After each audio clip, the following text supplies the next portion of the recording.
Is Mr. Nash still there? Yes. Has he finished his cup of tea? Yes. Good. Send him in, will you? Yes. Oh, good afternoon, Milton. Oh, hello, Mark. Come in, my dear chap. Come and sit down. Sorry to keep you waiting, but you know how it is. This is one of my busy days. Yes, and I'm adding to your list of problems. Not at all. Always a pleasure to see you, Mark, any time. You know that. But I understand from my secretary that it's rather urgent. Yes. Go ahead, Mark. I'm listening. Well, I'm afraid this is going to come as something of a surprise. Well, it was a surprise to me as well. But I've been offered another job. Hi?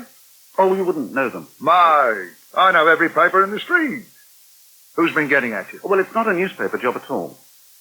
No, it's the editorship of a provincial magazine called Hedgerow, published by a firm in the West Country and aimed at a readership of men and women who don't live in the big urban area. Circulation? Small, but rising. And, well, the publishers want to give it a boost, and they've approached me to take it over. Mike, it'll never amount to a row of beans. Not by real commercial standards. Perhaps not. But it interests me. And I think it's right for me. What are they offering you? Oh, being generous. It's almost a little more than I'm getting now. I can match that offer. Oh, well, I'm not asking for a rise, Milton. No, the money isn't the important thing in this case. Oh. No, I like the sound of the job. It would give me time to relax a little and work on my own writing more. I'm halfway into another novel, by the way. First one didn't exactly set the world on fire, did it? It's what I want to do. I see. So, you're giving me 3 months' notice as per your contract. Well, not exactly. I'm giving him my notice, but I'm also asking a favor. Go on. Well, they want me as soon as possible, in a month ideally, but I told them that was out of the question, of course. I hoped we could strike a compromise. How would you feel about letting me go at the end of 2 months? Will you excuse me for a moment? Yeah. Yes, Mr. Monk. I'll come and sign those urgent letters now. Bring Mr. Nash another cup of tea while he's waiting, would you? There's a good girl. I did warn you about a lot of things in the boil, didn't I? You'll have to be patient for just a few moments longer. Ah! Damn and bloody blast! Did you call, Matt? No, I was simply expressing an opinion.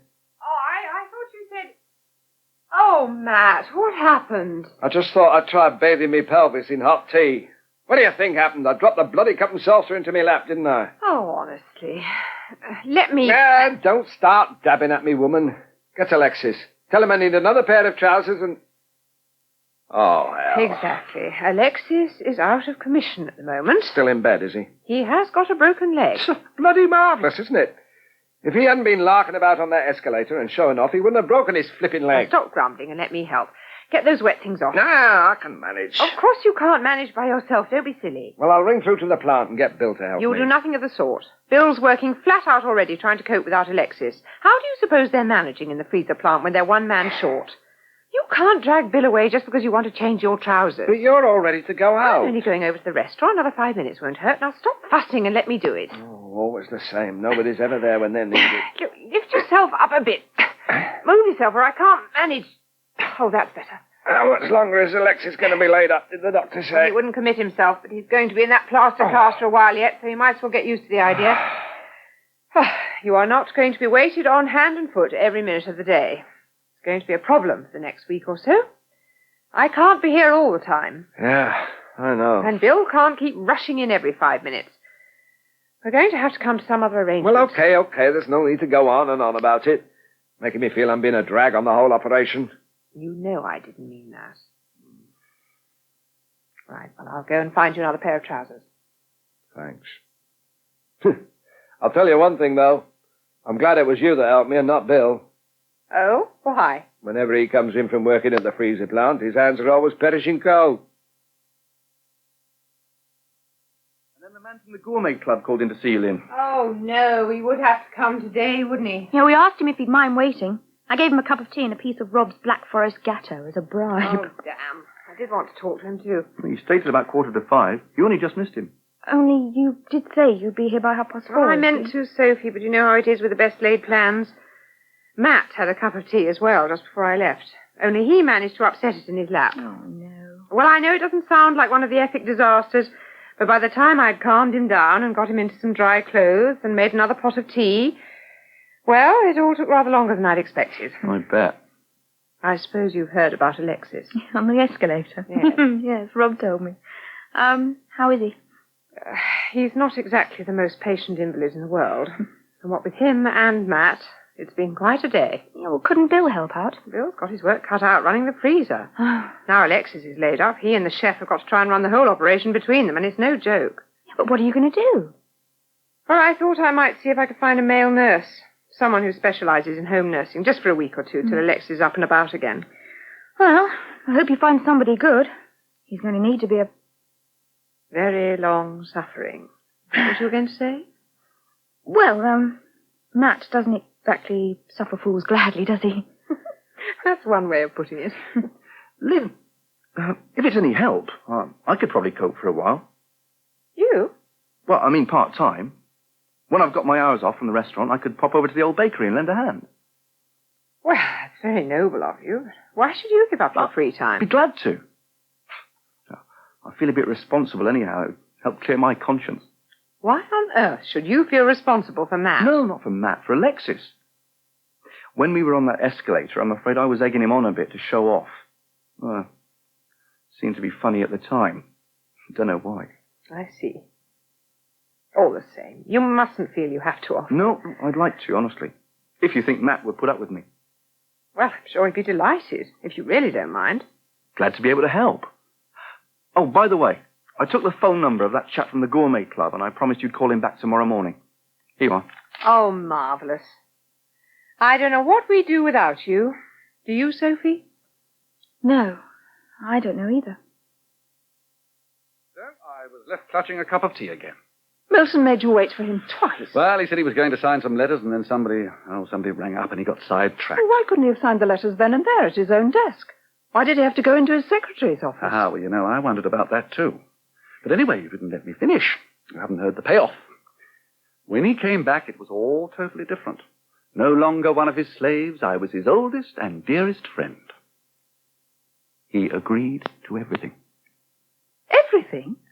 Dropping the 3 months' notice? Well, not dropping it exactly, but he's prepared to settle for 2 months.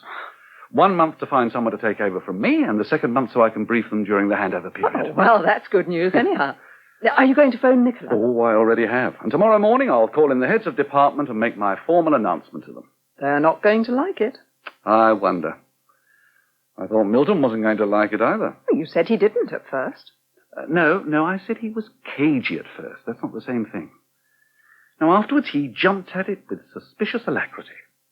I think he was rather pleased, really. Well, we always knew he was crazy. He must be. You're the best editor the Herald ever had. Where's he going to find anyone half as good to Might take I over? suggest, my darling, that you might be the tiniest bit biased? Besides, he'd obviously got all that worked out. Oh, Well, isn't it obvious? You know, he's always been hand in glove with Maurice. I'm not serious. You don't really think he'd promote Maurice to your job? Why not? It's just what Milton's always wanted. Oh, no, I don't believe it. Maurice is much too hot-headed. He'd never make an editor. Well, I wouldn't take any bets on it. Well, in any case, don't they have to advertise a vacancy like that? Milton can't just jockey his own choice into the job, surely. He could. We'll just have to wait and see.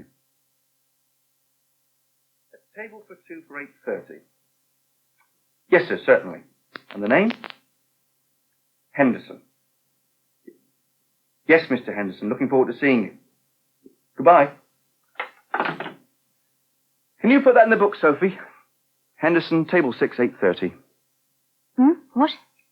Henderson, number 6, 8:30.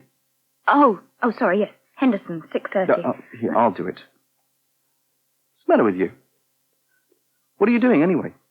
Oh, Lynn asked me to change all the menus. The Sol Veronique is now Sol Mornay. Chef ran out of grapes. Oh, for goodness sake, it hasn't taken you a quarter of an hour just to correct a few menus, surely. No, not really. I was, just thinking about Matt. Oh, what about him? About you volunteering to go round there and help him. You know, doing Alexis's job. Why shouldn't I? Somebody's got to.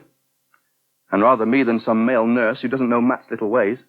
All the same, won't it be difficult for you? Why? Well, I couldn't help thinking. Dressing him, bathing him, and I don't know, all that. And after what you said the other night, you know, when you told me about... Sophie, what are you on about? Well, I only thought, well, I know it'd be difficult for me if I had to go and look after somebody like... Well, somebody like Bill, for instance. Are you trying to say I ought not to look after Matt because I'm gay? Is that it? I didn't mean it like that exactly. What did you mean then? Look, love, you had a thing going with Bill, okay? So that might make it difficult for you. But I don't have any hang-ups about Matt. I don't fancy him. I just like the bloke. That's all. And he needs a bit of help, so I offered. Don't you understand that? Well, yes, but No, you don't. Of course you don't. I wish to God I'd never told you. I must have been round the twist. Why the hell did I have to go and open my big mouth?